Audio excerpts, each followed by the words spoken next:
আসসালামু আলাইকুম বন্ধুরা, আশা করি আপনারা সকলেই ভালো আছেন। বন্ধুরা, আজকের ভিডিওতে আমি আপনাদেরকে বলবো একজন ইমানদার স্ত্রীর কারণে কিভাবে তার বদকার স্বামী জাহান্নামী হওয়া সত্ত্বেও মৃত্যুর পর জান্নাতে স্থান পেয়েছিল সে সম্পর্কে একটি বিস্ময়কর ঘটনা। তাই পুরো ভিডিওটি শেষ পর্যন্ত দেখার অনুরোধ রইল। বন্ধুরা, কথিত আছে বহুকাল আগে এক গ্রামে স্বামী স্ত্রী বসবাস করতেন। স্ত্রী খুবই ইমানদার ছিল। তিনি সর্বদাই 5 ওয়াক্ত সালাত আদায় করতেন, ইসলামের সকল বিধিবিধানগুলো মেনে চলতেন, রমজানের 30টি রোজা রাখতেন, সর্বদা কোরআন তেলাওয়াত করতেন এবং তাসবিহ তাহলিল করতেন। এর পাশাপাশি আশেপাশের প্রতিবেশীর সকলের সাথেই তিনি খুব সুন্দর এবং মধুর আচরণ করতেন, যার ফলে প্রতিবেশীরাও সবসময় সে নারীর খোঁজ খবর নিত। ইমানদার নারীটির বিপদ আপদে সবসময় এই প্রতিবেশীরা এগিয়ে আসত, কারণ তিনি ছিলেন একজন ইমানদার। তিনি ইসলামের অনেক বিষয় সম্পর্কে জানতেন এবং সে বিষয়গুলো সম্পর্কে তিনি প্রতিবেশীদেরকে জানাতেন। এতে করে প্রতিবেশীরা ইসলাম সম্পর্কে জানত এবং খুব খুশি হতো। এমনও কোনোদিন বাদ যায়নি যে ওই ইমানদার নারীটি তার ঘরে কোরআন তেলাওয়াত করেনি। তিনি প্রত্যেক দিন সকালবেলা কোরআন তেলাওয়াত করতেন। প্রত্যেক রমজান মাসে তিনি 30টি রোজা রাখতেন এবং তার সাধ্যমতো দান সাদগা করতেন। আল্লাহ তাআলা তার ঘরে কোনো সন্তান দেননি, তিনি নিঃসন্তান ছিলেন। তবে তিনি তার স্বামীকে খুবই ভালোবাসতেন, যত্ন করতে, সম্মান করতে এবং অনেক সেবা করতেন। তবে ওই নারীর স্বামী খুবই বদকার ছিল। তিনি 5 ওয়াক্ত সালাত আদায় করতেন না, রমজানের রোজা রাখতেন না। যদিও বা তিনি প্রতিবেশীদের সাথে ভালো আচরণ করতেন, তবে তার নেশা করার অভ্যাস ছিল। তিনি সর্বদাই মদ্যপান করতেন এবং সবসময় নেশাগ্রস্ত থাকতেন। আল্লাহর প্রতি তার কোনো ভয় ছিল না। তিনি ইসলাম সম্পর্কে কোনো জ্ঞানই রাখতেন না। ওই নারীর সবসময় আল্লাহ তাআলার কাছে তার স্বামীর হেদায়েতের জন্য দোয়া প্রার্থনা করত। তিনি সবসময় সালাত সম্পন্ন করে 2 হাত তুলে মোনাজাত ধরে আল্লাহর কাছে প্রার্থনা করত এবং বলতো, হে আল্লাহ রাব্বুল আলামিন, বেহেশতে আমি এবং আমার স্বামী একসাথে থাকতে চাই, কিন্তু আমি যতটুকু সম্ভব তোমার ইবাদত করার চেষ্টা করি, কিন্তু আমার স্বামী তোমার নামও যেন মুখে উচ্চারণ করতে ইচ্ছুক না। ইমানদার স্ত্রীর স্বামী বদকার হলেও সে তার স্ত্রীকে খুবই ভালোবাসত। স্ত্রীর সকল চাহিদা পূরণ করতে সাধ্যমতো চেষ্টা করত। তিনি সকল কিছু দেওয়ার চেষ্টা করত তার স্ত্রীকে। এজন্য স্ত্রী তার স্বামীকে সে খুবই ভালোবাসত, খুব যত্ন করত, সেবা করত। তবে ইমানদার স্ত্রীর মনে একটাই আক্ষেপ ছিল যে তার স্বামী যদি তার মতো ইমানদার হতো তাহলে তার দুনিয়াটা হয়তো আরো সুন্দর হয়ে উঠত। সন্তান না থাকার যে যন্ত্রণা সেটা তার স্বামী ভুলে রেখেছিল। প্রত্যেক রমজান মাসে ওই নারী স্বামী নেশাগ্রস্ত অবস্থায় পড়ে থাকত, রমজানে রোজা রাখত না। স্ত্রী যখনই তাকে রোজা রাখার কথা বলতো তখনই স্বামী বলতো, তোমার ইবাদত তুমি করো, তোমার আল্লাহর কাছে তুমি ভালো থাকবে, আমি এসবের অভ্যস্ত নই। স্ত্রী প্রায় সময়ে নামাজ সম্পন্ন করে তার স্বামীর উদ্দেশ্যে বলতো, প্রিয় স্বামী, আপনি দয়া করে আল্লাহর পথে ফিরে আসুন, আপনি তওবা করুন, আপনি নেশাগ্রস্ত অবস্থায় আর থাকবেন না। আমি আপনাকে খুবই ভালোবাসি। এই দুনিয়াতে যেমন আমি আপনার সাথে বসবাস করতে চাই, বেহেশতেও আমি আপনার সাথে থাকতে চাই। আর সেজন্য অবশ্যই আপনাকে আল্লাহর পথে থাকতে হবে, সালাত আদায় করতে হবে, রোজা রাখতে হবে, সকল প্রকার হারাম থেকে আপনাকে দূরে থাকতে হবে। তাহলে আপনি এবং আমি পরকালে একসাথে বসবাস করতে পারব। তখন তার স্বামী স্ত্রীর উদ্দেশ্যে বলতে থাকে, দেখো, তুমি তোমার ইবাদত করো, আমি চাই তুমি জান্নাতে সুখে শান্তিতে থাকো। তবে আমি তোমাকে ভালোবাসি আর ভালোবেসে এই দুনিয়াতে একসাথে থাকতে চাই। পরকালের কথা আমি বলতে পারি না। এরপর বছর ঘুরে যখন রমজান মাস আসলো তখন প্রথম রোজা চলে গেল এবং স্ত্রী দেখল যে প্রতি বছরের ন্যায় এবারও তার স্বামী রোজা রাখছে না, নামাজ আদায় করছে না, নেশাগ্রস্ত অবস্থায় পড়ে আছে। স্ত্রী তার স্বামীর উদ্দেশ্যে বলতে লাগলো, প্রিয় স্বামী, দয়া করে এবার আপনি রোজাটা রাখুন। আপনি রোজা একবার রেখে দেখুন, আপনার মনে অনেক প্রশান্তি আসবে, সেটা আপনি নিজেও কল্পনা করতে পারবেন না।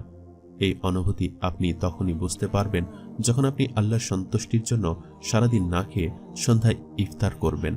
আপনি দয়া করে রোজা রাখুন।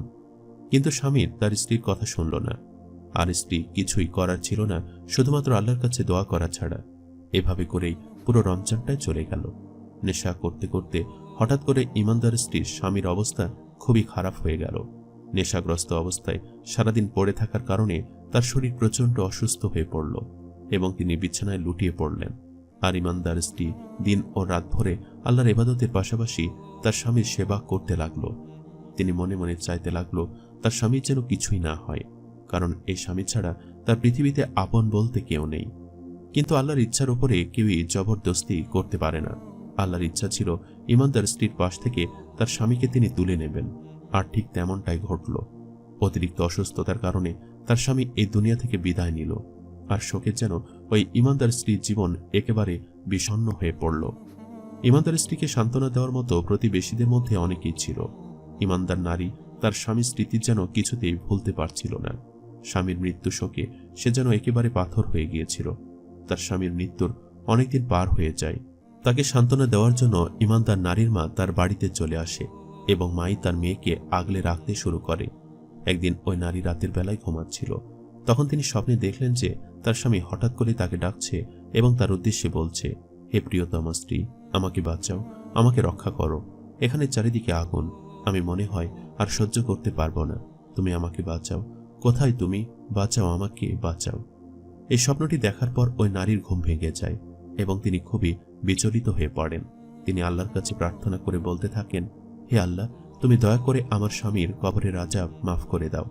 এরপর পরদিন যখন তিনি রাতের বেলা ঘুমাতে চান, তিনি একই স্বপ্ন দেখেন। তিনি দেখেন যে তার স্বামী তার হাত দিয়ে রাখছে এবং বলছে, হে প্রিয়তম স্ত্রী, তুমি আমাকে বাঁচাও, আমার চারিদিকে আগুন, অনেক ভয়ঙ্কর জন্তু জানোয়ার, আমি খুব ভয় পাচ্ছি, আমাকে তুমি বাঁচাও। এবং অনুরূপভাবে ওই নারী তৃতীয় দিনও একই স্বপ্ন দেখলেন। এবার তিনি এই স্বপ্নের ব্যাখ্যা জানার জন্য বিচলিত হয়ে উঠলেন। তিনি তার স্বপ্নের কথা তার মাকে খুলে বললেন। তখন তার মা ওই নারীর মুখে সমস্ত ঘটনা শুনে ঠিক করলেন যে তারা একজন মসজিদের ইমামের কাছে যাবে এবং এই স্বপ্নের ব্যাখ্যা সম্পর্কে জানবে এবং এরপর কি করা যায় সে সম্পর্কে তারা অবগত হবে।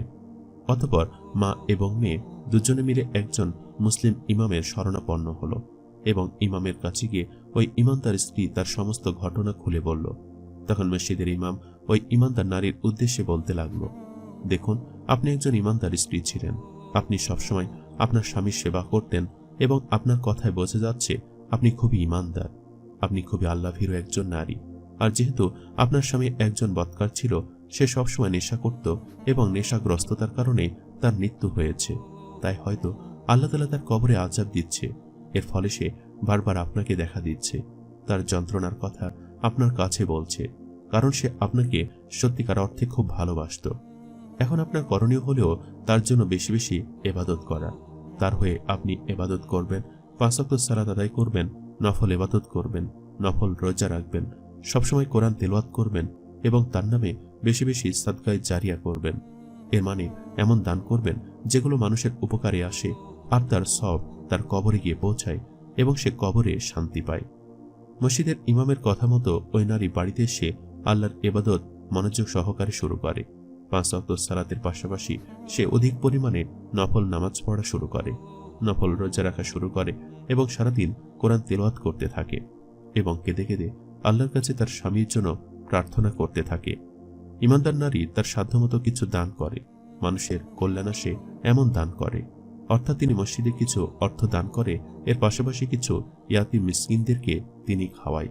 আর সবসময় ওই নারী ক্রন্দনরত অবস্থায় আল্লাহর কাছে তার স্বামীর জন্য প্রার্থনা করতে থাকে। এভাবে করে প্রায় অনেকগুলো দিন কেটে যায়।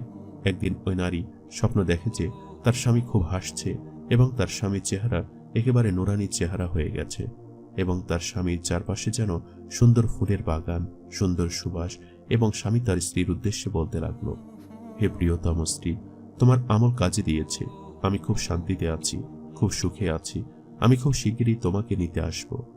এই স্বপ্ন দেখার সাথে সাথেই ওই নারীর ঘুম ভেঙে যায় এবং তিনি আল্লাহর কাছে শুকরিয়া আদায় করেন। তার মনে যেন একটা শান্তির বাতাস বয়ে এলো। তিনি মনে মনে চিন্তা করতে লাগলেন, হয়তো আল্লাহ তাআলা তার এই তুচ্ছ আমলের বদৌলতে তার স্বামীর কবরের আযাব মাফ করেছে এবং খুব শীঘ্রই তিনিও তার স্বামীর কাছে পৌঁছে যাবেন। একদিন ওই নারী নামাজ আদায় করছিলেন, আর যখনই তিনি সেজদায় গেলেন তখন সেজদা থেকে আর উঠলেন না। মা তখন মেয়ের জন্য চিন্তা করছিলেন। তিনি মনে মনে ভাবতে লাগলেন, আমার মেয়ে এতক্ষণ হলো নামাজ আদায় করতে গেছে, এখনো কেন নামাজ শেষ হয়নি। তখন তিনি তার মেয়ের কক্ষে গেলেন এবং গিয়ে দেখলেন যে সে সেজদা করছে, কিন্তু অনেকক্ষণ হয়ে গেলে সে সেজদা থেকে উঠে না। তখন মা যখন মেয়ের কাছে যায়, গিয়ে দেখে যে মেয়ে এই পৃথিবী ছেড়ে চলে গেছে। তখন মা ও মেয়ে হারা শোকে পাগল হয়ে যায়। একদিন ওই নারীর মা যখন ঘুমাচ্ছিলেন তখন তিনি স্বপ্নে দেখলেন তার মেয়ে এসে তাকে বলছে, মা তুমি চিন্তা করো না, আমি এখানে আমার স্বামীর সাথে খুবই ভালো আছি এবং আমরা খুব শান্তিতে আছি। তুমি নামাজ পড়ে আমাদের জন্য অবশ্যই দোয়া করবে, আল্লাহ আমাদের অনেক ভালো রেখেছেন। শুধুমাত্র ওই ইমানদার স্ত্রীর কারণে আল্লাহ তাআলা ওই ইমানদার স্ত্রীর বদকার স্বামীর কবরের আযাব মাফ করেছিল। তার আমলের কারণে আল্লাহ তাআলা তাকে শান্তিতে রেখেছিল। রাসূল সাল্লাল্লাহু আলাইহি ওয়াসাল্লাম বলেন, কোন ইমানদার যদি অন্যের জন্য দোয়া করে তাহলে আল্লাহ তাআলা তার জন্য সে দোয়া কবুল করে, পাশাপাশি ওই ব্যক্তির জন্য দোয়া কবুল করে। আল্লাহ তাআলাকে মুমিন বান্দা সদা সর্বদা ভয় করে। আল্লাহর একত্ববাদ ও রাসূল সাল্লাল্লাহু আলাইহি ওয়াসাল্লামের রিসালাতে পূর্ণ আন্তরিকতার সঙ্গে বিশ্বাস স্থাপন করে যে ব্যক্তি তার প্রতিটি হুকুম আহকাম মেনে চলে তাকে মুমিন বলে। অন্যভাবে বলা যায়, মহান আল্লাহ তার প্রেরিত সব নবী, রাসূল, ফেরেশতা, আসমানি কিতাব, পরকাল ও তাকদীরের উপর পূর্ণ আন্তরিকতার সঙ্গে বিশ্বাস স্থাপন করে, আর ঈমান গ্রহণের পর যে ব্যক্তি ঈমান থেকে বিন্দুমাত্র বিচ্যুত হয়নি সেই প্রকৃত মুমিন। আল কোরআন ও হাদিসে মুমিনের চারিত্রিক বৈশিষ্ট্য বর্ণনা করা হয়েছে।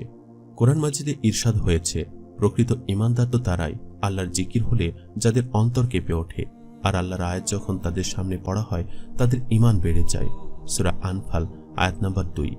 একজন মুমিন আল্লাহর উপর ঈমান আনার পর আর কখনো সন্দেহে পড়ে না, সে পূর্ণতার সঙ্গে আল্লাহর উপর আস্থাশীল হয়। মুমিনদের অন্যতম গুণ হলো তারা আল্লাহ ছাড়া আর কোনো প্রভুকে ডাকে না। সূরা ফুরকান আয়াত নাম্বার 68। মুমিনরা যে কোনো সংবাদকে যাচাই বাছাই করে গ্রহণ করে। আল্লাহ বলেন, হে মুমিনগণ, যদি কোনো পাপাচারী তোমাদের কাছে কোনো সংবাদ নিয়ে আসে তবে তোমরা তা পরীক্ষা করে দেখবে, যাতে অজ্ঞাতবশত তোমরা কোনো সম্প্রদায়ের ক্ষতি সাধনে প্রবৃত্ত না হও, এরপর নিজেদের কৃতকর্মের জন্য অনুতপ্ত না হও। সূরা হুজুরাত আয়াত নাম্বার 6। অহেতুক ও অপ্রয়োজনীয় বিষয়কে মুমিন বান্দারা এড়িয়ে চলে।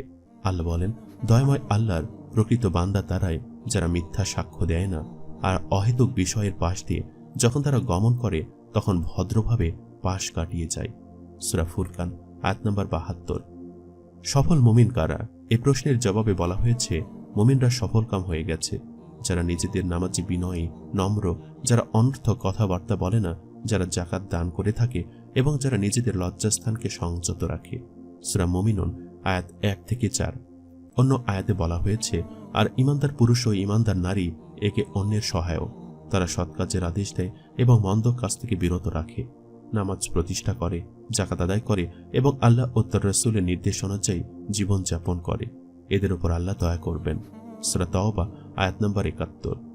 মুমিন জিন্দেগীর অন্যতম বৈশিষ্ট্য মহব্বত ও দয়া। এর জন্য মুমিনকে মহব্বত ও দয়ার প্রতীক বলা হয়। আল্লাহর প্রতি ভালোবাসা, নবীজির সুন্নাত আমলের প্রতি ভালোবাসা ও আল্লাহর সৃষ্টির প্রতি ভালোবাসা তার মুমিনদের ভূষণ। আল্লাহ তাআলা ইরশাদ করেন, নিশ্চয়ই সৎ কর্মশীল মুমিনদের জন্য দয়াময় আল্লাহ মহব্বত পয়দা করে দেন। সূরা মারিয়াম আয়াত নম্বর 96। প্রিয় নবীজি সাল্লাল্লাহু আলাইহি ওয়াসাল্লাম ইরশাদ করেছেন, একজন মুমিন মুসলিমের জন্য অন্য মুসলিমকে হত্যা করা, সম্পদ লুট করা ও সম্মান হানি করা নিষিদ্ধ। আবু হুরায়রা রাদিয়াল্লাহু তাআলা আনহু বর্ণনা করেছেন, একদিন রাসূল সাল্লাল্লাহু আলাইহি ওয়াসাল্লাম বলেন, আমার কাছ থেকে কিছু কথা শিখবে, অতঃপর তা অনুসারে আমল করবে, কিংবা এমন কাউকে শিক্ষা দেবে যে তা অনুসারে আমল করবে। আমি বললাম, আমি, হে আল্লাহর রাসূল? অতঃপর তিনি আমার হাত ধরে 5টি গণনা করে বললেন, তিনি বলেন, সব ধরনের হারাম কাজ বর্জন করবে, তাহলে তুমি আল্লাহর কাছে সবচেয়ে বেশি ইবাদতকারী হিসাবে গণ্য হবে। আল্লাহ তোমার জন্য যা রেখেছেন তাতে তুমি সন্তুষ্ট থাকবে, তাহলে তুমি মানুষের মধ্যে সবচেয়ে ধনী হবে। প্রতিবেশীর সঙ্গে সুন্দর আচরণ করো, তাহলে তুমি মুমিন হবে। মানুষের জন্য তাই পছন্দ করো যা তুমি নিজের জন্য পছন্দ করো, তাহলে তুমি মুসলিম হবে। বেশি হাসবে না, কারণ বেশি হাসলে অন্তর মরে যায়। হযরত আবু হুরায়রা রাদিয়াল্লাহু তাআলা আনহু বলেন, হে আল্লাহর রাসূল, আমি আপনাকে দেখলে আমার অন্তর প্রশান্ত হয় এবং আমার চোখ শীতল হয়। আপনি আমাকে সব বস্তু সম্পর্কে অবহিত করুন। তখন রাসূল সাল্লাল্লাহু আলাইহি ওয়াসাল্লাম বলেন, পানি থেকে সব বস্তু তৈরি করা হয়েছে। আমি বললাম, আমাকে এমন বিষয় সম্পর্কে অবহিত করুন আমি তা আঁকড়ে ধরলে জান্নাতে প্রবেশ করতে পারবো। তিনি বলেন, সালামের প্রচার করো, অন্যকে খাবার খাওয়াও, আত্মীয়দের সঙ্গে সম্পর্ক রাখো, রাতে যখন মানুষ ঘুমায় তখন তুমি নামাজ পড়ো, তাহলে তুমি নিরাপদে জান্নাতে প্রবেশ করবে। আল্লাহ তাআলা সারা বিশ্বের মুসলমানদের প্রকৃত মুমিন হিসাবে ইসলামের বিধান মেনে সব ফরজ, ওয়াজিব, সুন্নাত, মুস্তাহাবের ওপর আমল করে দুনিয়ার শান্তি, আখিরাতে জান্নাতুল ফেরদাউস লাভ করার তৌফিক দান করুন। আজ আমরা হজরত শোয়েব আলাইহিসসালামের অলৌকিক কাহিনী নিয়ে আলোচনা করব ইনশাআল্লাহ। তাই সম্পূর্ণ ভিডিওটি না টেনে শেষ পর্যন্ত দেখার অনুরোধ রইল। আল্লাহর গজবে ধ্বংসপ্রাপ্ত প্রধান 6টি জাতির মধ্যে পঞ্চম জাতি হল আহলে মাদিয়ান। মাদিয়ান হল লোদ সাগরের নিকটবর্তী সিরিয়া ও হিজাজের সীমান্তবর্তী একটি জনপদের নাম, যা অদ্যাবধি পূর্ব জর্ডানের সামুদ্রিক বন্দর মোআনের অদূরে বিদ্যমান রয়েছে। কুফরি করা ছাড়াও এই জনপদের লোকজন ব্যবসায়ের ওজন ও মাপে কম দিত, রাহাজানি ও লুটপাট করত, অন্যায় পথে জনগণের মাল সম্পদ ভক্ষণ করত। ইব্রাহিম পুত্র মাদিয়ানের নামে জনপদটি পরিচিত হয়েছে। হজরত শোয়েব আলাইহিসসালাম এদের প্রতি প্রেরিত হয়েছিল। হজরত শোয়েব আলাইহিসসালাম ছিলেন হজরত মুসা আলাইহিসসালামের শ্বশুর। কওমে লুতের ধ্বংসের অনতিকাল পরে কওমে মাদিয়ানের প্রতি তিনি প্রেরিত হন। চমৎকার বাগ্মিতার কারণে তিনি খাতিবুল আম্বিয়া, নবীগণের মধ্যে সেরা বাগ্মী নামে খ্যাত ছিলেন। আহলে মাদিয়ানকে পবিত্র কোরআনে কোথাও কোথাও আসহাবুল আহিকা বলা হয়েছে, যার অর্থ জঙ্গলের বাসিন্দাগণ। এটা বলার কারণ এই যে এই অবাধ্য জনগোষ্ঠী প্রচণ্ড গরমে অতিষ্ঠ হয়ে নিজেদের বসতি ছেড়ে জঙ্গলে আশ্রয় নিলে আল্লাহ তাদেরকে সেখানে ধ্বংস করে দেন। এটাও বলা হয় যে উক্ত জঙ্গলে আইকা নামক একটা গাছকে তারা পূজা করত, যার আশেপাশে জঙ্গলে বেষ্টিত ছিল। মাদিয়ান ছিলেন হাজেরা ও সারার মৃত্যুর পরে হজরত ইব্রাহিম আলাইহিসসালামের আরও বংশোদ্ভূত কেনানি স্ত্রী কান্তুবা বিনতে ইয়াকতবিনের 6টি পুত্রের মধ্যে জ্যেষ্ঠ পুত্র। হজরত শোয়েব আলাইহিসসালাম কোনো মজিজার কথা পবিত্র কোরআনে উল্লেখ নেই, তবে তার দোয়ার মাধ্যমে কিভাবে আল্লাহ তাআলা অলৌকিকভাবে এক বিস্ময়কর আযাব দিয়ে তারই কওমকে ধ্বংস করেছিল সে সম্পর্কে উল্লেখ রয়েছে। আর এটি ছিল তার জীবনের সবথেকে বড় অলৌকিক কাহিনী। ধ্বংসপ্রাপ্ত বিগত কওমগুলোর বড় বড় কিছু অন্যায় কাজ ছিল, যার জন্য বিশেষভাবে সেখানে নবী প্রেরিত হয়েছিল। এ নবীর কওমের কিছু মারাত্মক অন্যায় কাজ ছিল, যে জন্য খাস করে তাদের মধ্যে থেকে তাদের নিকটে শোয়েব আলাইহিসসালামকে প্রেরণ করা হয়। তিনি তার কওমকে যে দাওয়াত দিয়েছিলেন কোরআনের মধ্যেই সেগুলোর উল্লেখ রয়েছে। যেমন আল্লাহ বলেন, আমি মাদিয়ানের প্রতি তাদের ভাই শোয়েবকে প্রেরণ করেছিলাম। সে তাদের বলল, হে আমার সম্প্রদায়, তোমরা আল্লাহর ইবাদত করো, তিনি ব্যতীত তোমাদের কোনো উপাস্য নাই। তোমাদের কাছে তোমাদের প্রতিপালকের পক্ষ হতে সুস্পষ্ট প্রমাণ এসে গেছে। অতএব তোমরা মাপ ও ওজন পূর্ণ করো। মানুষকে তাদের মালামাল কম দিও না। ভূপৃষ্ঠে সংস্কার সাধনের পর তোমরা সেখানে অনর্থ সৃষ্টি করো না। এটাই তোমাদের জন্য কল্যাণকর, যদি তোমরা বিশ্বাসী হও। তোমরা পথে ঘাটে এ কারণে বসে থেকো না যে ঈমানদারদের হুমকি দিবে, আল্লাহর পথে বাধা সৃষ্টি করবে ও তাতে বক্রতা অনুসন্ধান করবে। স্মরণ করো যখন তোমরা সংখ্যায় অল্প ছিলে, অতবার আল্লাহ তোমাদেরকে আধিক্য দান করেছেন, এবং লক্ষ্য করো কিরূপ অশুভ পরিণতি হয়েছে অনর্থকারীদের। আর যদি তোমাদের একদল ওই বিষয়ের প্রতি বিশ্বাস স্থাপন করে যা নিয়ে আমি প্রেরিত হয়েছি, এবং আরেক দল বিশ্বাস স্থাপন না করে, তবে তোমরা অপেক্ষা করো যে পর্যন্ত আল্লাহ আমাদের মধ্যে মীমাংসা করে দেন, কেননা তিনি শ্রেষ্ঠ ফয়সালাকারী। হজরত শোয়েব আলাইহিসসালামের নিঃস্বার্থ ও আন্তরিকতাপূর্ণ দাওয়াত তার কওমের লোকদের হৃদয়ে রেখাপাত করল না। তারা বরং আরও বিক্ষিপ্ত ও উশৃঙ্খল হয়ে তার সুললিত বয়ান ও অপূর্ব চিত্তহারী বাগ্মিতার জবাবে পূর্ববর্তী ধ্বংসপ্রাপ্ত কওমের নেতাদের মতো নবীকে প্রত্যাখ্যান করল, এবং ব্যঙ্গ বিদ্রুপ ও তাচ্ছিল্য করে বলল, তোমার সালাত কি তোমাকে একথা শেখায় যে আমরা আমাদের ওইসব উপাস্যের পূজা ছেড়ে দেই? আমাদের পূর্বপুরুষরা যুগ যুগ ধরে যাদের পূজা করে আসছে, আর আমাদের ধন সম্পদে ইচ্ছামতো আমরা যা কিছু করে থাকি তা পরিত্যাগ করি। তুমি তো একজন সহনশীল ও সৎ ব্যক্তি। সূরা হুদ আয়াত নাম্বার 87। অর্থাৎ তুমি একজন জ্ঞানী ব্যক্তি হয়ে একথা কিভাবে বলতে পারো যে আমরা আমাদের বাপদাদার আমল থেকে চলে আসা দেবদেবীর পূজা পরিত্যাগ করি এবং আমাদের আয় উপার্জনে ও রুজি রোজগারে ইচ্ছামতো চলা ছেড়ে দেই? আয় ব্যয়ে কোনটা হালাল আর কোনটা হারাম তা তোমার কাছ থেকে জেনে নিয়ে কাজ করতে হবে, এটা কি কখনো সম্ভব হতে পারে? তাদের ধারণা মতে তাদের সকল কাজ চোখ বুজে সমর্থন করা ও তাতে বরকতের জন্য দোয়া করাই হল সৎ ও ভালো মানুষের কাজ। শোয়েব আলাইহিসসালাম অধিকাংশ সময় সালাত ও ইবাদতে নিমগ্ন থাকতেন বলে তাকে বিদ্রুপ করে কোনো কোনো মূর্খ নেতা এরূপ কথাও বলে ফেলে যে তোমার সালাত কি তোমাকে এসব আবল তাবল কথাবার্তা শিক্ষা দিচ্ছে? কওমের লোকদের এসব বিদ্রুপবান ও রূঢ় মন্তব্য সমূহে বিচলিত না হয়ে অতীব ধৈর্য ও দরদের সাথে তিনি তাদের সম্বোধন করে বললেন, হে আমার জাতি, তোমরা কি মনে করো আমি যদি আমার পালনকর্তার পক্ষ হতে সুস্পষ্ট দলিলের ওপরে কায়েম থাকি, আর তিনি যদি নিজের তরফ থেকে আমাকে উত্তম রিজিক দান করে থাকেন, আর আমি চাই না যে আমি তোমাদেরকে যে বিষয় নিষেধ করি পরে নিজেই সে কাজে লিপ্ত হই। আমি আমার সাধ্যমতো তোমাদের সংশোধন চাই মাত্র, আর আমার কোনো ক্ষমতা নেই আল্লাহর সাহায্য ব্যতীত। আমি তার উপরে নির্ভর করি এবং তার দিকেই ফিরে যাই।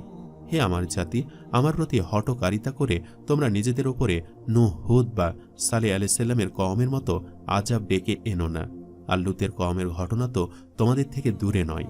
তোমরা তোমাদের প্রভুর নিকটে ক্ষমা প্রার্থনা করো ও তার দিকেই ফিরে এসো। নিশ্চয়ই আমার পালনকর্তা অতীব দয়ালু ও প্রেমময়। তারা বলল, হে শুআয়ব, তোমার অত শত কথা আমরা বুঝি না। তোমাকে তো আমাদের মধ্যকার একজন দুর্বল ব্যক্তি বলে আমরা মনে করি। যদি তোমার জাতিগোষ্ঠীর লোকেরা না থাকত, তাহলে এতদিন আমরা তোমাকে পাথর মেরে চূর্ণ করে ফেলতাম। তুমি আমাদের ওপরে মোটেই প্রতিপত্তিশালী ব্যক্তি নও। শুআয়ব বলল, হে আমার কওম, আমার জ্ঞাতি গোষ্ঠী কি তোমাদের নিকট আল্লাহর চেয়ে অধিক ক্ষমতাশীল, অথচ তোমরা তাকে পরিত্যাগ করে পিছনে ফেলে রেখেছ? মনে রেখো, তোমাদের সকল কার্যকলাপ আমার পালনকর্তার আয়ত্তাধীন। অতএব হে আমার জাতি, তোমরা তোমাদের স্থানে কাজ করো, আমিও কাজ করে যাই। অচিরেই তোমরা জানতে পারবে কার উপরে লজ্জাস্কর আযাব নেমে আসে, আর কে মিথ্যাবাদী। তোমরা অপেক্ষায় থাকো, আমিও অপেক্ষায় রইলাম। সূরা হুদ আয়াত ৮৮ থেকে ৯৩। এর জবাবে তারা বলল যে, হে শুআয়ব, আমরা অবশ্যই তোমাকে ও তোমার সাথী ঈমানদারগণকে শহর থেকে বের করে দেব, অথবা তোমরা আমাদের ধর্মে প্রত্যাবর্তন করবে। তারা আরো বলল, নিঃসন্দেহে তুমি জাদুগ্রস্তদের অন্যতম। তুমি আমাদের মতো একজন মানুষ বই কিছুই নও। আমাদের ধারণা তুমি অবশ্যই মিথ্যাবাদীদের অন্তর্ভুক্ত। এক্ষণে যদি তুমি সত্যবাদী হও, তবে আকাশের কোনো টুকরা আমাদের ওপরে ফেলে দাও। শুআয়ব আলাইহিস সালাম তখন নিরাশ হয়ে প্রথমে কওমকে বললেন, আমরা আল্লাহর ওপরে মিথ্যা আরোপকারী হয়ে যাব যদি আমরা তোমাদের ধর্মে ফিরে যাই, অথচ আল্লাহ আমাদেরকে তা থেকে মুক্তি দিয়েছেন। ওই ধর্মে ফিরে যাওয়া আমাদের পক্ষে সম্ভব নয়। তবে যদি আমাদের প্রতিপালক আল্লাহ সেটা চান, আমাদের পালনকর্তা স্বীয় জ্ঞান দ্বারা প্রত্যেক বস্তুকে বেষ্টন করে আছেন। অতএব আল্লাহর ওপরেই আমরা ভরসা করলাম। অতঃপর তিনি আল্লাহর নিকট প্রার্থনা করে বললেন, হে আমাদের পালনকর্তা, আমাদের ও আমাদের কওমের মধ্যে তুমি যথার্থ ফয়সালা করে দাও, আর তুমি তো শ্রেষ্ঠ ফয়সালাকারী। তখন তার কওমের নেতারা বলল, যদি তোমরা শুআয়বের অনুসরণ করো, তবে তোমরা নিশ্চিতভাবে ক্ষতিগ্রস্ত হবে। অতঃপর শুআয়ব আলাইহিস সালাম স্বীয় কওমের কাছ থেকে বিদায় নিলেন। এ বিষয়ে আল্লাহ বলেন, অনন্তর তিনি তাদের কাছ থেকে প্রস্থান করলেন এবং বললেন, হে আমার সম্প্রদায়, আমি তোমাদেরকে আমার প্রতিপালকের পয়গাম পৌঁছে দিয়েছি এবং তোমাদের উপদেশ দিয়েছি। এখন আমি কাফেরদের জন্য আর কিভাবে সহানুভূতি দেখাবো? সূরা আরাব আয়াত নাম্বার ৯৩। হযরত শুআয়ব আলাইহিস সালামের শত উপদেশ উপেক্ষা করে যখন কওমের লোকেরা তাদের অন্যায় কাজসমূহ চালিয়ে যেতে থাকল এবং নবী ও তার অনুসারীদেরকে জনপদ থেকে বের করে দেওয়ার ও হত্যা করে ফেলার হুমকি দিল, তখন হযরত শুআয়ব আলাইহিস সালাম বিষয়টি আল্লাহর উপরে ছেড়ে দিলেন এবং কওমের লোকেদের বললেন, তোমরা এখন আযাবের অপেক্ষায় থাকো, আমিও তোমাদের সাথে অপেক্ষায় রইলাম। অর্থাৎ শুআয়ব আলাইহিস সালামের ধৈর্যের বাঁধ ভেঙে গেল। এবার তিনি আল্লাহর কাছে তাদের শাস্তির জন্য দোয়া করলেন। তার শাস্তি আসার পূর্বেই আল্লাহ তাআলা স্বীয় চিরন্তন বিধান অনুযায়ী শুআয়ব আলাইহিস সালাম ও তার ঈমানদার সাথীগণকে উক্ত জনপদ হতে অন্যত্র নিরাপদে সরিয়ে নিলেন। এরপরে ঘটে গেল অলৌকিক ঘটনা। অলৌকিকভাবে তাদের ওপর আল্লাহর পক্ষ থেকে ভয়ঙ্কর আযাব আসলো। কিন্তু এই আযাবের মধ্যেও আল্লাহ তাআলা শুআয়ব আলাইহিস সালাম ও ঈমানদারদেরকে বাঁচিয়ে রাখলেন।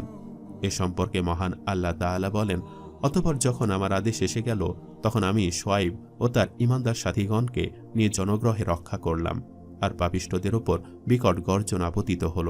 ফলে তারা নিজেদের ঘরে উপর হয়ে মরে পড়ে রইল। তারা এমনভাবে নিশ্চিহ্ন হল যেন তারা কখনোই সেখানে বসবাস করেনি। সাবধান, সামুদ জাতির ওপর অভিসম্পাতের ন্যায় মাদিয়ানবাসীর ওপরেও অভিসম্পাত।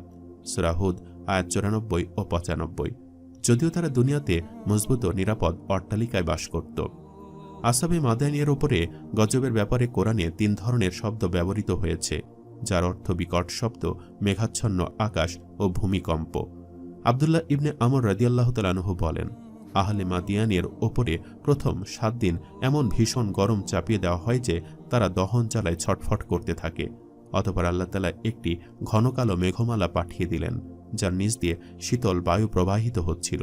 তখন কওমের লোকেরা ঊর্ধ্বশ্বাসে সেখানে দৌড়ে এলো। এভাবে সবাই জমা হবার পর হঠাৎ ভূমিকম্প শুরু হলো এবং মেঘমালা হতে শুরু হলো অগ্নিবৃষ্টি। তাতে মানুষ সব পোকামাকড়ের মতো পুড়ে ছাই হতে লাগল। ইবনে আব্বাস রাদিয়াল্লাহু তাআলা আনহু ও মুহাম্মদ বিন কাব আল কুরাজি রহমতুল্লাহি আলাই বলেন, অতঃপর তাদের ওপরে নেমে আসে এক বজ্রপাত, যাতে সব মরে নিশ্চিহ্ন হয়ে গেল। অর্থাৎ শোয়েব আলাইহিসসালামের দোয়ার কারণে কিন্তু আল্লাহ তাআলা অলৌকিকভাবে তাদেরকে ধ্বংস করে দিলেন। মক্কা থেকে সিরিয়া যাওয়ার পথে এসব ধ্বংসস্থল নজরে পড়ে। রাসূলুল্লাহ সাল্লাল্লাহু আলাইহি ওয়াসাল্লাম যখন এসব স্থান অতিক্রম করতেন তখন আল্লাহর ভয়ে ভীত হয়ে পড়তেন এবং শহরীকে দ্রুত হাঁকিয়ে নিয়ে স্থান অতিক্রম করতেন। হযরত শোয়েব আলাইহিসসালামের জীবনের অন্যতম মজেজা ছিল তার বয়স। তিনি দীর্ঘ হায়াত লাভ করেছিলেন। বিভিন্ন রেওয়ায়েতে বর্ণিত আছে যে তিনি 220 বছর বেঁচে ছিলেন, যা আল্লাহর পক্ষ থেকে তার জন্য ছিল এক অলৌকিক মুজিজা। হযরত শোয়েব আলাইহিসসালাম দীর্ঘ জীবনের আশীর্বাদ পেয়েছিলেন, আর এই হায়াত তাকে একেশ্বরবাদের বার্তা ছড়িয়ে দিতে এবং মানুষকে ধার্মিকতার দিকে পরিচালিত করার সুযোগ দিয়েছিলেন, যা ছিল তার জন্য এক অলৌকিক বিষয়।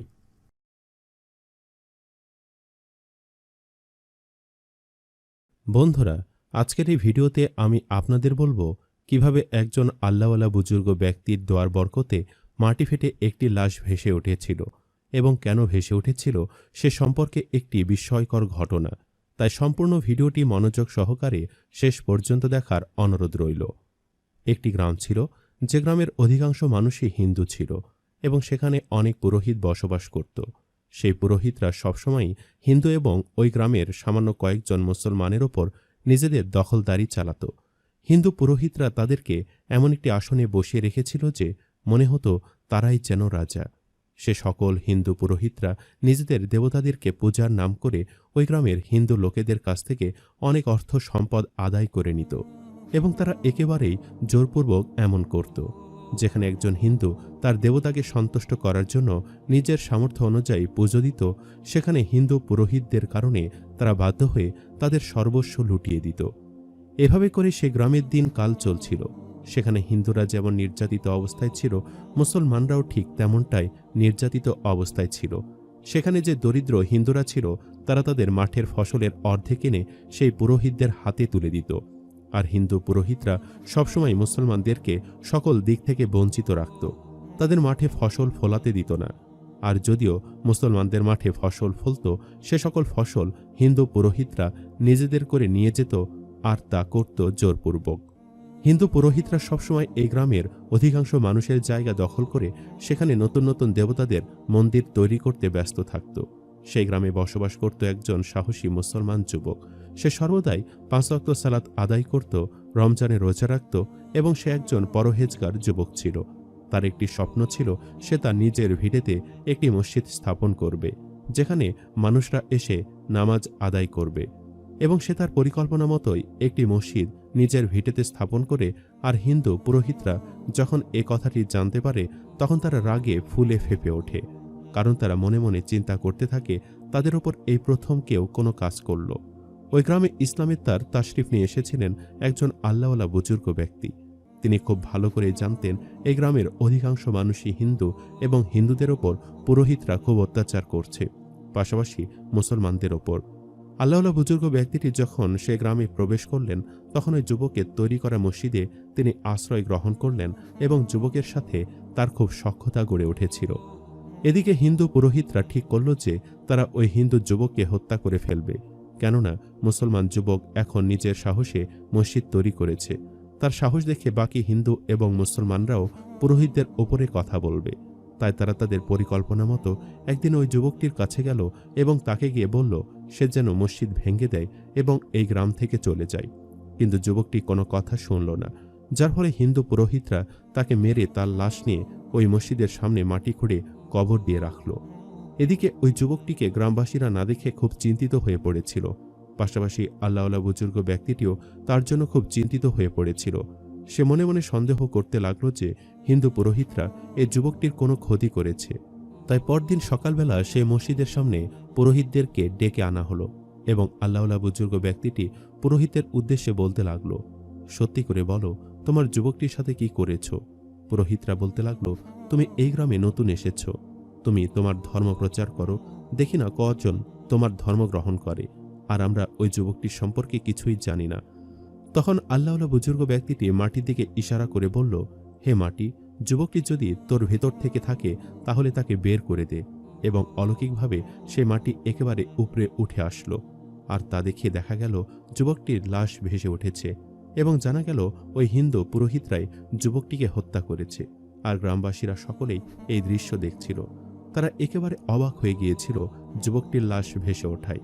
আর সেই মাটিতেই আল্লাহওয়ালা বুজুর্গ ব্যক্তিটির অভিশাপে পুরোহিতরা ধসে মৃত্যুবরণ করল।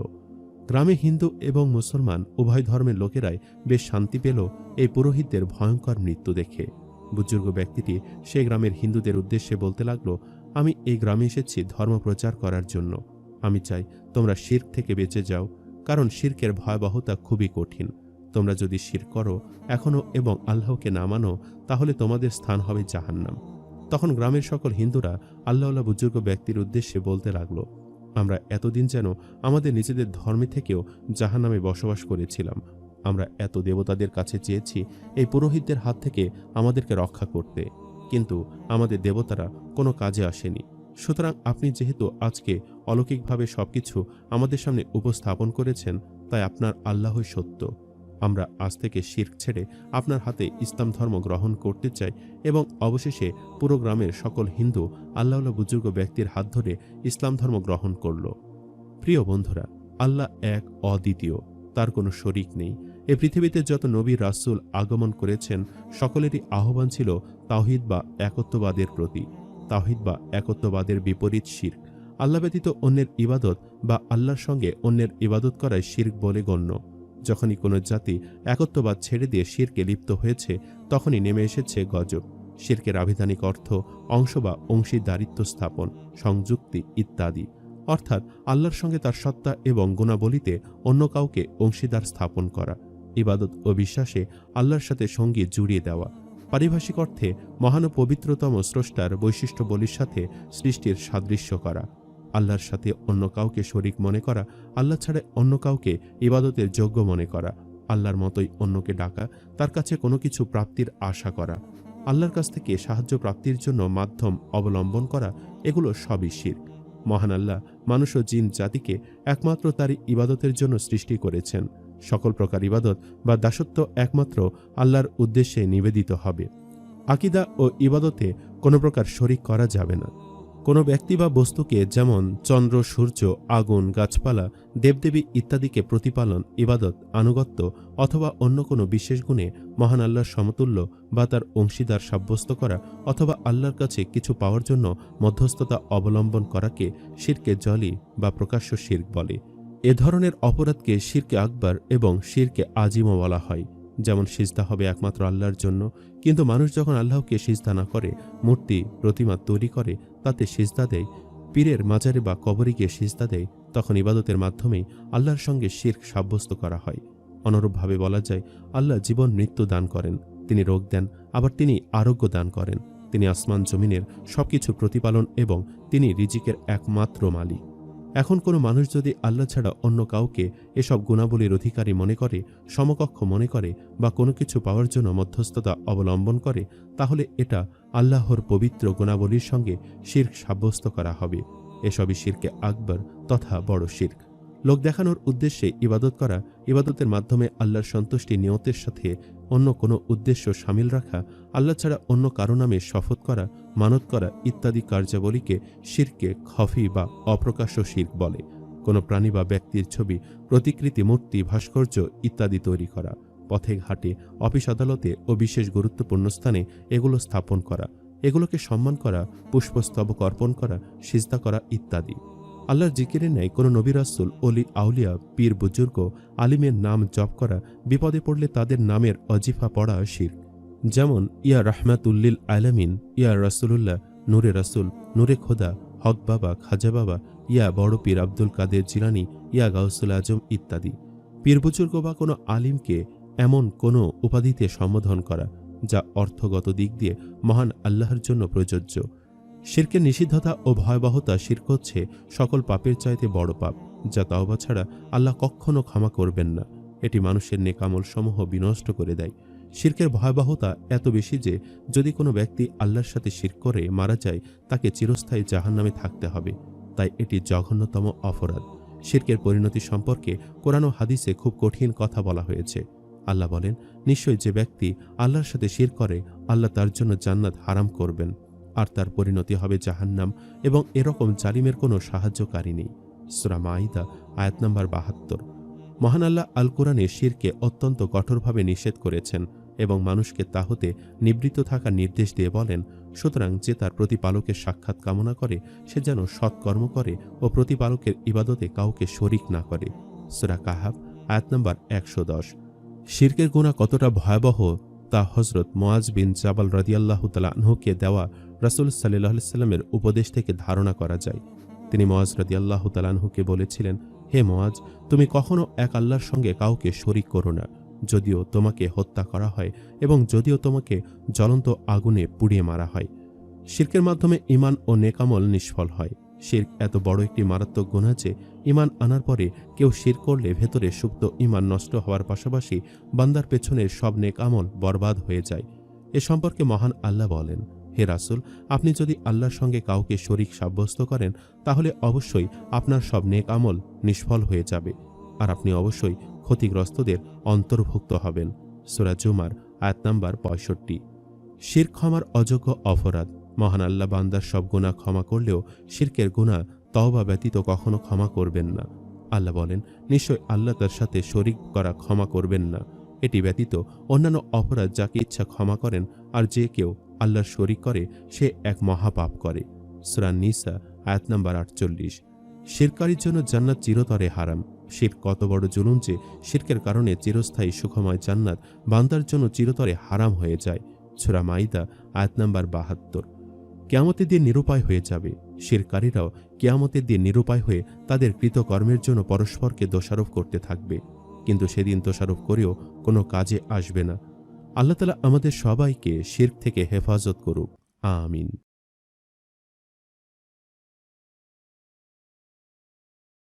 বন্ধুরা, আজকের এই ভিডিওতে আমরা এক হিন্দু তান্ত্রিকের কালো জাদু এবং আল্লাহর একজন অলির ঈমানী শক্তির একটি বিস্ময়কর ঘটনা সম্পর্কে বলতে চলেছি, যা শুনে আপনার মন ছুঁয়ে যাবে ইনশাআল্লাহ। তাই ভিডিওটি একবারে শেষ পর্যন্ত দেখবেন। বহু দশক আগের কথা। সে সময়ে ইয়েমেনে একজন মুসলিম বাদশাহ শাসন করতেন। সেই বাদশাহ ছিলেন অত্যন্ত ভালো একজন মানুষ। তিনি আল্লাহ তাআলার অলিদের অত্যন্ত সম্মান করতেন। এই বাদশার একজন নেককার ফকিরের সঙ্গে বন্ধুত্ব হয়েছিল এবং সেই নেককার ফকির সবসময় বাদশার সঙ্গে থাকতেন।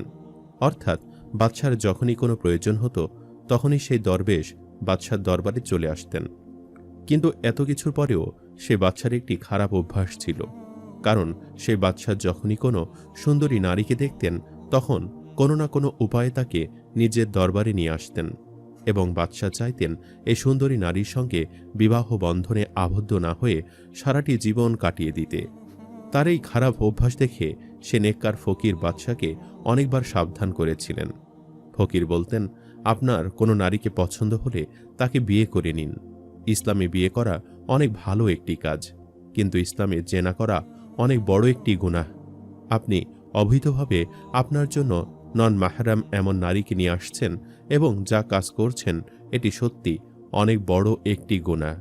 বাদশা ফকিরের সব কথা শুনলেও এই কথাটি কিছুতেই মানতে চাইত না, বরং সে উল্টো বলতো, দেখো, আমি একজন বাদশা, তুমি আমার বন্ধু, এটাই তো তোমার অনেক বড় ভাগ্য, আর আমি একজন বাদশা হয়ে তোমার সব কথা শুনতে পারবো না। এই নেককার ফকির বাদশার এ সমস্ত কথা শুনে চুপ হয়ে যেত এবং সে ভাবত, এই বাদশাকে উপদেশ দেওয়া একদমই বোকামি, এর থেকে আমি বাদশার সঙ্গেই থাকি। একদিন না একদিন বাদশা আমার কথার মর্ম ঠিকই বুঝতে পারবে। একদিন অনেক জোরে ঝড় তুফান শুরু হয়। এই ঝড়ে বাদশার বন্ধু সে নেককার ফকিরের ঘর উড়ে যায়। তাই পরের দিন বাদশার সিপাহীরা এসে সেই ফকিরকে বলল, বাদশা আপনাকে তলব করেছেন। কিন্তু তখনই সেই নেককার ফকিরের স্ত্রী এসে বলে, তোমাকে বাদশার কাছে এখন যেতে হবে না। বাদশা কি তোমার খোঁজ খবর ঠিক মতো রাখেন? তিনি তোমাকে একটি মহল বানিয়ে দিচ্ছেন না কেন? বাদশার কাছে যাওয়ার আগে নিজের ঘর মেরামতের ব্যবস্থা করো। এই কথা শুনে নেককার ফকির অনেক কষ্ট পেল। সে বলল, দেখো, আমার বন্ধু আমাকে অনেক কিছু দিয়ে দিতে চায়, কিন্তু আমি সেগুলো নিই না। কিন্তু তাদের এই কথোপকথন সেখানে উপস্থিত সিপাহীরা শুনে ফেলে এবং তাদের মাঝে একজন বাদশার কাছে গিয়ে বাদশাকে সমস্ত ঘটনা খুলে বলে।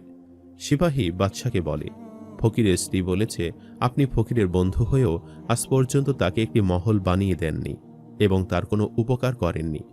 এরপর একদিন বাদশা ফকিরকে বলে, আপনি আমার বন্ধু, আপনি শুধু আমাকে একটিবার অনুমতি দিন, আমি আপনাকে একটি মহল বানিয়ে দেব। আমার ঘরে যে সমস্ত দামি আসবাবপত্র রয়েছে ঠিক সেই রকম দামি আসবাবপত্র আমি আপনার মহলে দেব। আমার মহলে যতজন চাকর রয়েছে ঠিক ততগুলো চাকর আমি আপনার সেবা নিয়োগ দেব। এই কথা শুনে ফকির বলল, আমি আপনাদের সঙ্গে এই কারণে বন্ধুত্ব করিনি যে আমি বন্ধুত্বের সুযোগ নেব। আর হ্যাঁ, আমার স্ত্রী রাগের মাথায় এই সমস্ত কথা বলেছিল। আমার যে ঘরটি ঝড়ে ভেঙে গিয়েছিল আমি পুনরায় তা ঠিক করে ফেলেছি এবং আমার স্ত্রী আমার কথাগুলো পরে ঠিকই বুঝতে পেরেছে। এর পরের দিন বাদশাহ এবং ফকির দুজন একসঙ্গে শিকারে বের হয়। ফকির বরাবরের মতোই ঘোড়ার বদলে পায়ে হেঁটে চলতে থাকে এবং বাদশাহ ঘোড়ায় চড়ে চলতে থাকে। চলতে চলতে বাদশার অনেক তৃষ্ণা পায়। তখন ফকির তাকে একটি গাছের ছায়া নিচে অপেক্ষা করতে বলে এবং সে নিজে পানির খোঁজে বের হয়। কিছু দূর যেতেই সে একটি পুকুরের সন্ধান পায়। সে পুকুরের পানি ছিল অনেক পরিষ্কার।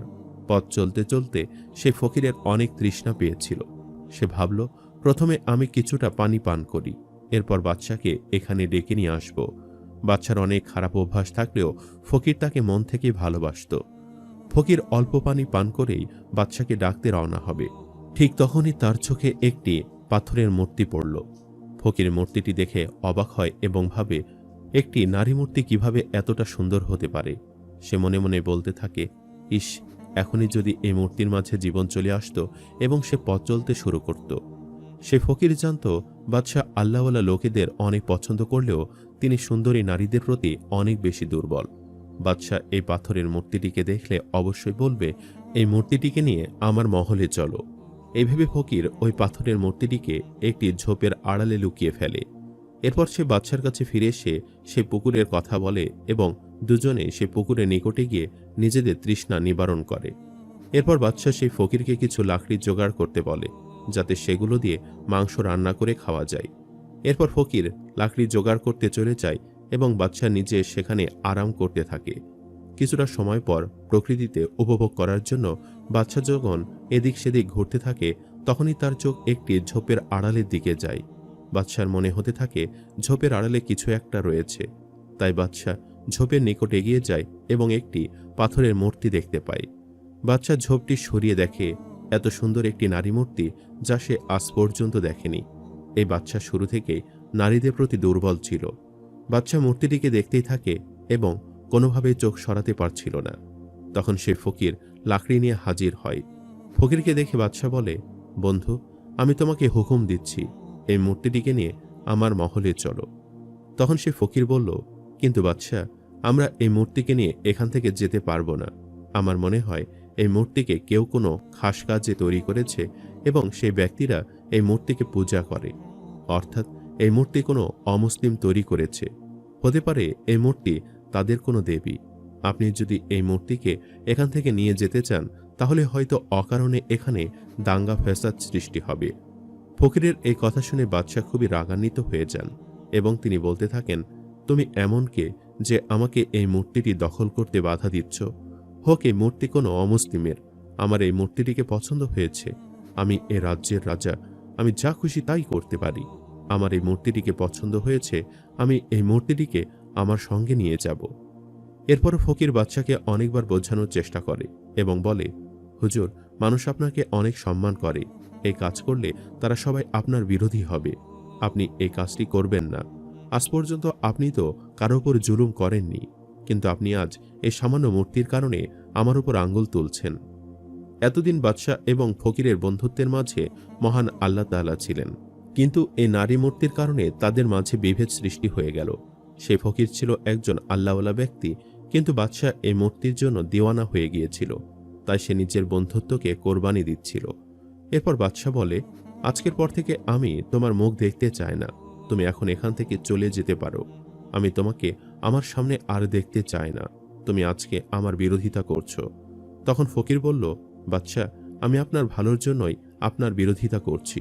আপনি যদি এই মূর্তিটিকে এখান থেকে নিয়ে যান, তবে আমার মনে হচ্ছে আপনি কোনো না কোনো বিপদে পড়বেন।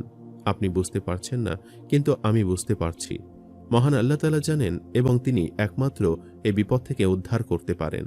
আপনি মহান আল্লাহ তাআলার কাছে দোয়া করুন, তিনি যেন আপনাকে এই বিপদ থেকে উদ্ধার করেন। তা না হলে আপনি অনেক বড় সমস্যায় পড়ে যাবেন এবং আপনি এখান থেকে বের হতে পারবেন না। বাদশাহ অবাক হয়ে দেখতে থাকে। এই পুরাতন কাপড় পরা ফকির তাকে বারবার একই কথা বলছে। এতে করে তার রাগের পরিমাণ আরও বেড়ে যায়। এবার বাদশার ক্রোধ চরম সীমায় উঠে যায় এবং সে সিপাহীদের ডেকে আনে। সিপাহীদের আদেশ করে এই ফকিরকে এখান থেকে অনেক দূরে ফেলে দিতে। সঙ্গে সঙ্গে বাদশার সিপাহীরা সে ফকিরকে জঙ্গল থেকে দূরে সরিয়ে রেখে আসে। এরপর বাদশাহ সিপাহীদের আদেশ দেয়, এই মূর্তিটিকে এখান থেকে তুলে আমার মহলে নিয়ে চলো। আমি এই মূর্তিটিকে অনেক পছন্দ করেছি। এমন সুন্দর মূর্তি আমি আজ পর্যন্ত কোথাও দেখিনি। সিপাহীরা এই কথা শুনে সেই মূর্তিটিকে জমিন থেকে তুলতে যাবে, ঠিক তখনই সেখানে প্রচণ্ড ঝড়ের সৃষ্টি হলো। মাটি কাঁপতে শুরু করলো এবং সেখানে আযাব চলে আসলো। তারা সেই জমিনে অর্ধেক দাফন হয়ে গেল, কিন্তু তারা কেউ মারা যায়নি। বাদশাহ অবাক হয়ে এই সমস্ত ঘটনা দেখতে থাকে এবং ভাবতে থাকে, এখানে কি হচ্ছে। আচমকা সেই বাদশার সামনে একটি বদক্ষত চেহারার লোক এসে হাজির হয়। বাদশাহ সেই জমিনে অর্ধেক প্রথিত থাকা অবস্থায় লোকটিকে জিজ্ঞাসা করে, তুমি কে? জবাবে সেই বদক্ষত চেহারার লোকটি বলল, আমি একজন জাদুকর। তুমি আমার মূর্তির গায়ে হাত দিয়ে অনেক বড় ভুল করেছ। এখন তোমার সঙ্গে যা হবে তা তুমি কল্পনাও করতে পারবে না। আমি এখন তোমাকে বলি দেব। তখন বাদশাহ বলল, তোমার সাহস হলো কিভাবে আমার সঙ্গে এমনভাবে কথা বলার? তুমি জানো না আমি কত শক্তিশালী একজন বাদশাহ? এবার জাদুকর বলে, তুমি যদি শক্তিশালী হতে তবে তুমি এই জমিনের মাঝে এমনভাবে দাফন হয়ে যেতে না। তুমি আমার খোদার গায়ে হাত লাগিয়ে অনেক বড় ভুল করেছ। তুমি তোমার নাপাক হাত আমার খোদার উপর দিয়েছ। তুমি আমার খোদাকে তোমার মহলে নিয়ে যেতে চেয়েছিলে। তুমি এই কাজ করে কি প্রমাণ করতে চেয়েছিলে? তুমি মুসলিম হয়ে যা খুশি তাই করতে পারবে? বাদশাহ বলল, আমি এই মূর্তিটিকে অনেক পছন্দ করেছি এবং আমি চেয়েছি এই মূর্তিটি আমার সাথেই থাকুক। তখন জাদুকর বলল, এই মূর্তি আমার দেবী, আর আজকে আমি তোমাদের সবাইকে আমার দেবীর সামনে বলি দেব।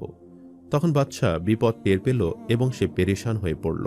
সে ভাবতে থাকলো, আমার বন্ধু ঠিকই বলেছিল, আমি অনেক বড় একটি বিপদে পড়েছি। ইয়া মহান আল্লাহ তাআলা, আপনি আমাকে ক্ষমা করে দিন। একটি সামান্য নারী মূর্তির ফিতনায় পড়ে আমি আমার দরবেশ বন্ধুকে আমার চোখের সামনে থেকে দূর করে দিয়েছি, আর এখন তো সে ইচ্ছা করলেও আমার কাছে আর ফিরে আসতে পারবে না। বাদশাহ আরও দোয়া করতে থাকে, ইয়া মহান আল্লাহ তাআলা, আপনি আমাকে সাহায্য করুন। আমি পথভ্রষ্ট হয়ে গিয়েছিলাম। এখন এই পৌত্তলিক জাদুকর আমাদের সবার গলা কাটবে। এই হিন্দু জাদুকর আমাদের সবাইকে এই দেবীর সামনে বলি দেবে। ইয়া মহান আল্লাহ তাআলা, আমরা এমন নির্মম মৃত্যু চাই না। ইয়া মহান আল্লাহ তাআলা, আপনি আমাদের ক্ষমা করে দিন। এরপর থেকে আমি আর কোনো নারীর দিকে কখনো বদনজর দেব না। আমার বন্ধু আমাকে অনেকবারই বুঝিয়েছে, আজও সে আমাকে বোঝাতে চেয়েছে আমি যেন এই মূর্তিকে ছুঁয়ে না দেখি। ইয়া মহান আল্লাহ তাআলা, আমাদের একটিবার সাহায্য করুন। যখন বাদশাহ এমন দোয়া করছিল তখন তার মনে হলো তার কানে একটি আওয়াজ আসছে। যখন সে পেছনে ফিরল তখন সে দেখতে পেল তার বন্ধু, সে নেককার আল্লাহওয়ালা ব্যক্তি, সেখানে দাঁড়িয়ে আছে।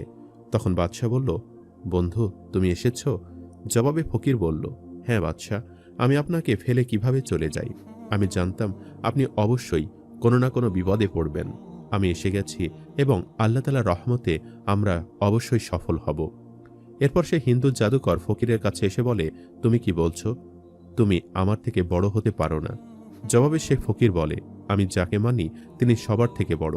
তিনি আমাদের রব, তিনি সমস্ত ক্ষমতার মালিক। তুমি যার ইবাদত করো সে হলো তোমার হাতে বানানো একটি সামান্য মূর্তি, এবং তুমি এই মূর্তির পূজা করো, এই মূর্তির সামনে সেজদা করো। কিন্তু এই মূর্তি নিজে চলতে পারে না, কিন্তু আমাদের রবকে কখনো কোনো নিদ্রা স্পর্শ করতে পারে না। তিনি সর্বক্ষমতার অধিকারী, তিনি জীবনদাতা ও মৃত্যুদাতা। এ সমস্ত কথায় সেই হিন্দু জাদুকর অনেক রোষান্বিত হল এবং সে বলল, এবার আমি তোমার উপর সেই মন্ত্র পড়ব এবং এই মন্ত্রের শক্তিতে তুমি জ্বলে পড়ে ছারখার হয়ে যাবে। এরপর আমি তোমার এই বাদশাকেও মেরে ফেলব। যখন সে হিন্দু জাদুকর মন্ত্র পড়তে শুরু করল তখন ফকির মনে মনে আল্লাহ তাআলার কাছে দোয়া করতে শুরু করল, ইয়া মহান আল্লাহ তাআলা, এই ব্যক্তি আপনাকে মিথ্যা সাব্যস্ত করতে চায়। সে আপনাকে ছেড়ে এই মূর্তির পূজা করে, আপনাকে ব্যতীত এই মূর্তিকে সিজদা করে। সে আপনার সৃষ্ট মানুষকে এই মূর্তির সামনে কেটে হত্যা করতে চায়। ইয়া মহান আল্লাহ তাআলা, আপনি এই জাদুকরকে দেখিয়ে দিন, আমরা যার ইবাদত করি তিনি সবার বড়, তার সামনে সবই তুচ্ছ। দরবেশ যখন এই দোয়া করছিল, ঠিক তখনই মহান আল্লাহ তাআলা সেই মূর্তির মাঝে প্রাণ দেন। সেই মূর্তি যে চলতে পারত না, কথা বলতে পারত না, মহান আল্লাহ তাআলার ইচ্ছায় জিন্দা মানুষে পরিণত হয়ে গেল এবং জিন্দা হয়ে সে জাদুকরকে বলল, তুমি আমার ইবাদত করো, আমার পূজা করো, কিন্তু আমাকে বলো আজ পর্যন্ত আমি তোমাকে কি দিয়েছি? তুমি অযথা নিরীহ মানুষ আমার সামনে হত্যা করছো। হিন্দু জাদুকর অবাক হয়ে সে পাথরের মূর্তিকে দেখছিল। এই মূর্তি কিভাবে জিন্দা হয়ে গেল, সে কিভাবে কথা বলছে? হিন্দু জাদুকর সে ফকিরকে বলতে থাকে, তুমিও একজন জাদুকর, নিশ্চয়ই এটি তোমার কাজ। জবাবে সে দরবেশ বলল, এটি আমার কেরামতি নয়, এটি আমার রবের কেরামতি, তিনি আমাদের সৃষ্টিকর্তা। এরপর ফকির বলে, জাদুকর তুমি এবার মেনে নাও, আল্লাহ তাআলা এক এবং অদ্বিতীয়, তার কোনো শরিক নেই। তখন জাদুকর বলল, আমি মানছি এবং তোমার আল্লাহর উপর ঈমান আনছি এবং আমি মুসলিম হচ্ছি। এরপর সেই মূর্তি বাদশাকে বলে, আপনি সবসময় বেগানা নারীদের ওপর নজর দিয়েছেন, গুনাহ করেছেন। আপনি যদি আমাকে সত্যি পছন্দ করে থাকেন এবং আমাকে আপনার কাছে সারা জীবন রাখতে চান, তবে আমাকে বিয়ে করতে হবে। বাদশা বলল, আমি তোমাকে বিয়ে করব। এরপর বাদশা তাকে নিয়ে মহলে চলে গেল এবং বিয়ে করে নিল এবং তাকে তার রাজ্যের রানী করে নিল। সুবহানাল্লাহ।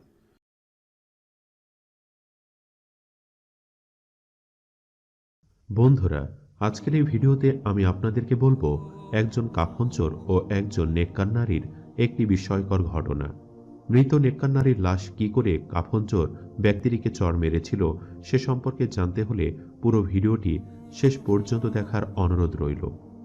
বন্ধুরা, কথিত আছে এক গ্রামে এক কাফনচোর বসবাস করত।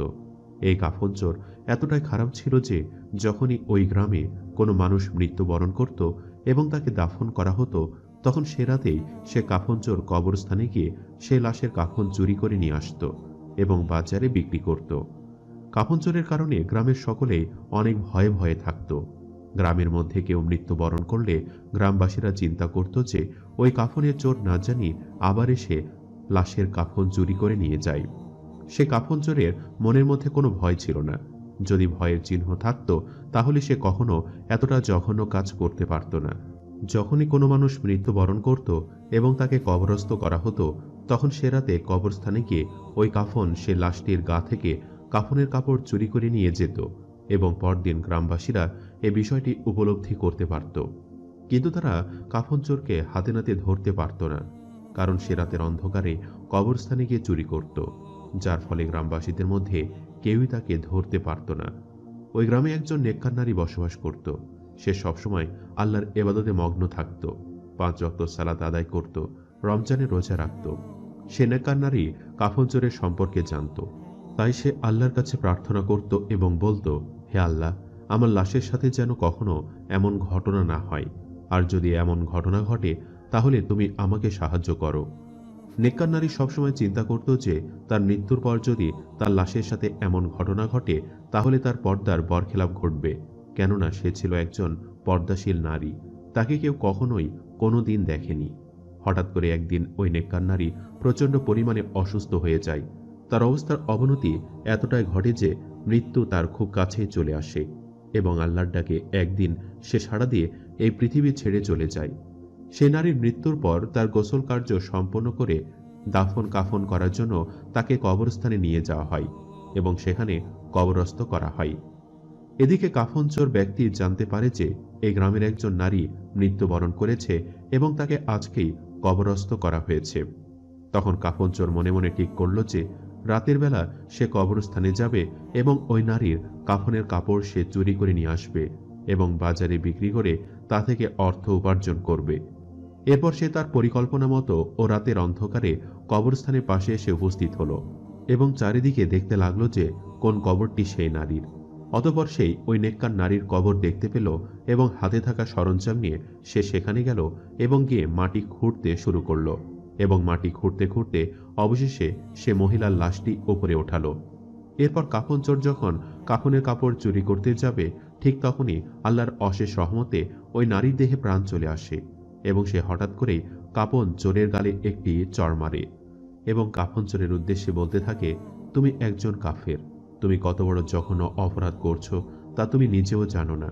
তুমি রাতের বেলা মানুষের চোখের আড়ালে কাফনের কাপড় চুরি করে বাজারে বিক্রি করো। এটি যে কত বড় জঘন্য অপরাধ তুমি কি তা জানো? আর আমি দুনিয়াতে একজন পর্দাশীল নারী ছিলাম, তুমি আজকে আমার পর্দার বরখেলাপ করেছ। তুমি কি করে ভেবেছ আমার কাফন চুরি করবে? এবং ওই নেককার নারী কাফন চোরের গালে এত জোরে চড় মেরেছিল যে যার ফলে তার গালে পুরো দাগ পড়ে গিয়েছিল। তখন কাফন চোর এ বিষয়গুলো উপলব্ধি করতে পেরে বেশ ভয় পেয়ে যায় এবং সেখান থেকে দৌড়ে সে পালিয়ে যায় এবং তার ঘরের মধ্যে চলে যায় এবং তখন সে আয়নায় তার চেহারা দেখে। সে দেখে যে তার গালে অনেক বড় দাগ পড়ে গেছে। তখন চোর মনে মনে ভয় পেতে থাকে এবং সে মনে মনে চিন্তা করতে থাকে যে সে আর কখনো কাফন চুরি করবে না। কিন্তু তার গালের দাগটি দেখে অনেকে হয়তো তাকে দেখে জিজ্ঞেস করবে কিভাবে এত বড় দাগ গালের মধ্যে পড়েছে। তাই সে তার মুখটা একটা কাপড় দিয়ে ঢেকে নেয় এবং চিন্তা করে নিকটস্থ একজন আলিমের কাছে যাবে এবং সে পরিকল্পনা মতো মুখের মধ্যে একটি কাপড় দিয়ে ঢেকে একজন আলিমের কাছে যায় এবং সেখানে গিয়ে দেখে যে অনেক মানুষই একজন আলিম ব্যক্তির কাছে বসে ইসলামিক গল্প শুনছে এবং ইসলামিক বিভিন্ন বিষয় সম্পর্কে জানছে। তখন সেই চোরটিও সেখানে গিয়ে বসে এবং আলেমের কাছে সমস্ত ঘটনা খুলে বলে এবং আলেম ব্যক্তির কাছে সে চোর বলতে থাকে, আচ্ছা, আপনি আমাকে দয়া করে বলতে পারবেন আল্লাহ কি আমার পাপের জন্য আমাকে ক্ষমা করবেন? তখন আলেম ব্যক্তিকে সে চোরের উদ্দেশ্যে বলতে লাগলো, তুমি যত বড়ই পাপ করো না কেন, আল্লাহ তাআলার কাছে যদি তুমি তওবা করে ক্ষমা চাও এবং সেই পাপ থেকে ফিরে আসো, তাহলে আল্লাহ তাআলা অবশ্যই তোমাকে ক্ষমা করে দেবেন। এবার সেই চোর আলিম ব্যক্তির উদ্দেশ্যে আরো বলতে লাগলো, হুজুর, আমি যখনই কাফনের কাপড় চুরি করতে যেতাম তখন অনেক কবরে আমি দেখতাম যে অনেকের মুখ কিবলামুখী অবস্থায় নেই, বরং তার বিপরীতমুখী অবস্থায় আছে। এটি কেন হয়? তখন আলিম ব্যক্তিটি সকলের উদ্দেশ্যে বলতে লাগলো, আসলে দুনিয়াতে যারা কাফের থাকে তাদের কেবলামুখী অবস্থায় মুখ থাকে না, বরং বিপরীতমুখী অবস্থাতেই থাকে। প্রিয় বন্ধুরা, আমরাও তো দুনিয়াতে কত কুফরি কাজ করে যাচ্ছি, পদে পদে আমরা কবিরা গুনাহ করে যাচ্ছি। আমাদের মুখও কিন্তু কেবলামুখী অবস্থায় থাকবে না, বরং বিপরীতমুখী অবস্থাতেই থাকবে। আর এটি মোটেও ভালো আলামত নয়। প্রিয় বন্ধুরা, আমি যত বড় অন্যায় করি না কেন, আল্লাহ সুবহানাহু ওয়া তাআলার কাছে যদি আমরা ক্ষমা চাই, তিনি অবশ্যই আমাদেরকে ক্ষমা করে দিবেন। আল্লাহ তাআলা মানুষের প্রতি অত্যন্ত দয়ালু, করুণাময় ও ক্ষমাশীল।